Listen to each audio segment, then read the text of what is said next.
अच्छा बेटा, फिर बीटेक के बाद क्या सोचा है? ये एक ऐसा सवाल है जो ना चाहते हुए भी सभी बीटेक स्टूडेंट्स को सोचने पर मजबूर कर देता है।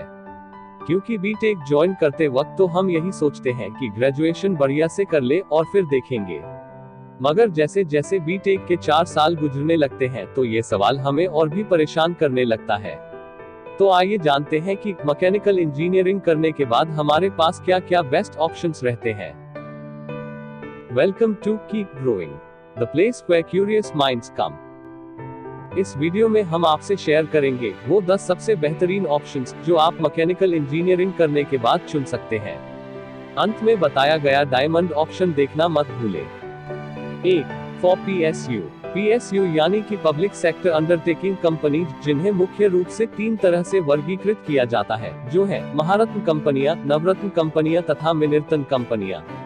आपको PSU में नौकरी चाहिए तो आपको गेट के लिए तैयारी करनी होगी और अच्छी AIR रैंक हासिल करनी होगी। यदि आप जनरल कैटेगरी से हैं, तो आपकी रैंक 400 से नीचे ही आनी चाहिए। कुछ PSU जैसे कि इसरो, DMRC, बाक इत्यादि की तरह स्वयं की परीक्षा भी आयोजित करते हैं। इनमें चुने जाने के लिए गेट की परीक्षा देना जरूरी नहीं है, जबकि गेट स्कोर की मदद से आप IIT, NIT और अन्य प्रतिष्ठित संस्थानों जैसे VIT, BITS, PEC आदि में MTech में शामिल हो सकते हैं। और यही नहीं, गेट स्कोर से आप सिंगापुर में NUS, NTU और जर्मनी के विश्वविद्यालयों में MS करने के लिए भी मान्य है। यदि आप अपने भविष्य के बारे में ध्यान केंद्रित करेंगे और खूब कोशिश करेंगे तो आप निश्चित रूप से अच्छे निजी क्षेत्र की नौकरी में स्थान हासिल करेंगे। MTech के बाद आप भारत में या विदेशों में शीर्ष संस्थानों में PhD का विकल्प भी चुन सकते हैं। 2. फॉर IAS या ESE। Indian engineering services IES या इंजीनियरिंग सर्विसेज एग्जामिनेशन ASA में ऐसे इंजीनियर शामिल होते हैं जो भारत सरकार के अधीन काम करते हैं और इन्हें क्लास 1 अधिकारी के रूप में नामित किया जाता है। वे सार्वजनिक क्षेत्र की अर्थव्यवस्था के एक बड़े हिस्से का प्रबंधन करते हैं, जो भारतीय रेलवे, बिजली, दूरसंचार, केंद्रीय जल इंजीनियरिंग, रक्षा सेवा में इंजीनियर, केंद्रीय इंजीनियरिंग सेवा का गठन करता है। यह परीक्षा ऑब्जेक्टिव के साथ साथ कन्वेंशनल भी होती है। यह परीक्षा UPSC द्वारा आयोजित की जाती है। 3. State exam. यदि आप 2 या 2 से ऊपर की परीक्षाओं की तैयारी कर रहे हैं तो सिंचाई विभाग में, जल आपूर्ति विभाग में, बिजली बोर्ड में, सरकारी कॉलेज में लेक्चरर, राज्य लोक सेवा आयोग द्वारा आयोजित सभी नौकरियां जैसे AAE, SDAE जैसी राज्य परीक्षाओं को क्रैक कर सकते हैं। यदि आपके पास डिप्लोमा इन इंजीनियरिंग भी है तो आप मैकेनिकल आदि में JEE की परीक्षा में भी बैठ सकते हैं। परंतु सबसे अधिक समस्या यह है कि कुछ राज्यों में मैकेनिकल की नौकरियां बहुत ही कम है। 4. UPSCORA। Union public service commission UPSC के द्वारा विभिन्न क्षेत्रों में खाली पदों को भरने के लिए ORA यानी कि ऑनलाइन रिक्रूटमेंट एप्लीकेशन नाम से परीक्षाएं करवाई जाती हैं। आपको परीक्षा के लिए UPSC की वेबसाइट पर ऑनलाइन भर्ती आवेदन देखना होगा, जिसमें विभिन्न पद जैसे रेलवे में JWM, विभिन्न केंद्रीय विभागों में सहायक अभियंता आदि के खाली पदों के लिए आप आवेदन कर सकते हैं।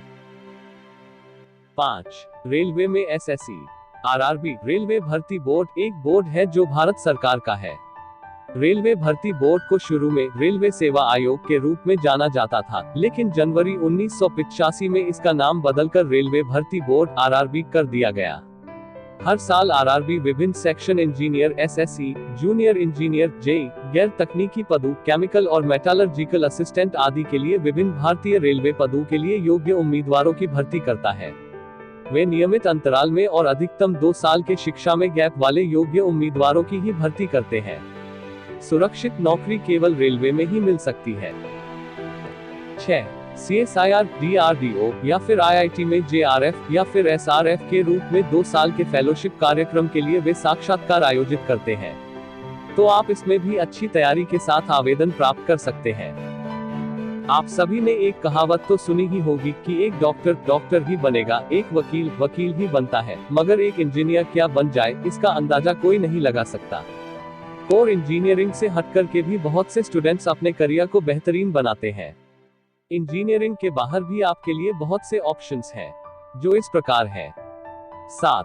IAS, IPS, IRS, IFS, IFOS आदि में यदि आपकी बहुत रुचि है तो आप UPSC द्वारा आयोजित परीक्षा में आवेदन कर सकते हैं। आप इस परीक्षा में वैकल्पिक विषय के रूप में मैकेनिकल भी ले सकते हैं। और वैकल्पिक विषय में इसके अलावा भी कोई विषय ले सकते हैं, यह आपके ऊपर निर्भर है। सहायक कमांडेंट की परीक्षा भी यूपीएससी द्वारा आयोजित की जाती है, आप उसके लिए भी आवेदन कर सकते हैं। 8. एक और बेहतरीन ऑप्शन जो आपके पास है, ये है PSU RBI की ग्रेड बी परीक्षा, क्लर्क की परीक्षा, IBPS PO या क्लर्क की परीक्षा, SBI PO या क्लर्क की परीक्षा, RRB PO या क्लर्क की परीक्षा। आप एप्टीट्यूड, तर्क, अंग्रेजी, गणित आदि की अच्छी तैयारी करके इनमें अच्छी नौकरी पा सकते हैं। 9. आर्मी, नेवी, एयरफोर्स, ये रॉयल जॉब है। अगर आपके दिल में है जुनून और आप खुद को देश सेवा के लिए काबिल समझते हैं तो आप इनमें अच्छा स्थान हासिल करने के लिए इन परीक्षाओं की तैयारी शुरू कर सकते हैं। ये है CDSE, AFCAT, TGC। इन परीक्षाओं में सफलता प्राप्त करने के बाद आपको SSB का इंटरव्यू क्लियर करना होगा। 10. यदि आप निजी क्षेत्र में जॉब करने की सोच रहे हैं तो आप अच्छी बड़ी कंपनियों में प्रयास कर सकते हैं।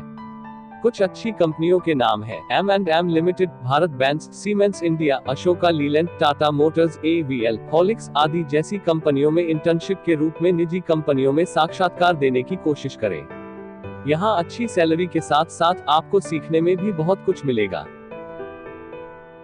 Other options. 1. आपके लिए एक और अच्छा ऑप्शन यह भी है कि आप छोटी कंपनीज की खोज करें जो ऑटोमोबाइल क्षेत्र, डिजाइन, इंजीनियरिंग आदि में इंटर्नशिप देते हैं।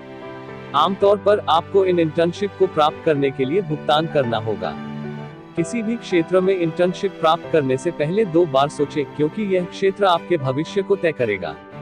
इसलिए पहले स्वयं को खोजें कि आप किस क्षेत्र को चुनना चाहते हैं, जैसे कि डिजाइन, थर्मल, औद्योगिक उत्पादन, ऑटोमोबाइल आदि। फिर यहाँ से आपके लिए बड़ी कंपनियों के दरवाजे खुलेंगे। यदि आप अभी बीटेक कर ही रहे हैं तो आप अपने ट्रेनिंग सेमेस्टर को सीरियसली लें। 2. यदि आपका रुझान बिजनेस में है और आप अपने मैनेजमेंट स्किल्स विकसित करना चाहते हैं तो आप MBA कैट परीक्षा की तैयारी कर सकते हैं। दोस्तों देखिए, मैनेजमेंट स्टडीज एक ऐसा विकल्प है जो हमेशा आपको बेहतर ही बनाएगा। कुछ कॉलेजों में तो बीटेक के साथ MBA, एक इंटीग्रेटेड कोर्स भी करवाया जाता है। 3. यदि आप दुनिया घूमना चाहते हैं और दुनिया के टॉप कॉलेजों में पढ़ना चाहते हैं तो आप Germany, Australia, Canada, Austria, Singapore आदि जैसे विदेशी देशों में MS या PG के लिए किसी भी यूनिवर्सिटी में आवेदन कर सकते हैं, या विदेशी विश्वविद्यालयों में इंटर्नशिप के लिए आवेदन कर सकते हैं। आवेदन करने से पहले विश्व रैंकिंग जरूर खोजें। आपको इसके लिए इंटरनेट पर बहुत अधिक खोज करनी है। आखिर यह आपकी जिंदगी का बड़ा फैसला रहेगा। 4. यदि आपका मकसद पैसा कमाना ही है तो आप मर्चेंट नेवी ज्वाइन कर सकते हैं। यहाँ बहुत अधिक पैसा तो है, लेकिन जीवन शैली और संतुष्टि आप पर निर्भर करती है। डायमंड ऑप्शन, यह वह ऑप्शन है जो आपको कोई नहीं बताता। सब कहते हैं कि बीटेक के साथ साथ इस टेस्ट की तैयारी करो या उस टेस्ट की, परंतु क्या आपको पता है आप बीटेक के दौरान भी अपने करियर को 4 चांद लगा सकते हैं। जानते हैं कैसे? अगर आप बीटेक के दौरान किसी ऐसे प्रोजेक्ट पर काम करते हो जो आज तक किसी ने नहीं किया, पर जिस चीज की जरूरत सभी को है, या फिर कोई ऐसा उपकरण जिसकी जरूरत किसी विशेष जगह के लोगों या फिर सरकार को है। आप यदि ऐसे किसी उपकरण या मशीन को बनाने में सफल हो जाते हैं तो आप पेटेंट के लिए भी अप्लाई कर सकते हैं। और यही नहीं, आप देश विदेश के विभिन्न टॉप कॉलेजों में भी अपना रिसर्च पेपर या प्रोजेक्ट डेमो भेज सकते हैं। अगर आपका काम इन्हें पसंद आता है तो ये आपको विभिन्न तरह की स्कॉलरशिप भी प्रदान करेंगे। यदि आपने पेटेंट करवाया हो तो आप इसे बेचकर या रेंट पर देकर भी खूब सारा पैसा कमा सकते हैं। धन्यवाद। आपके भविष्य के लिए ढेर सारी शुभकामनाएं।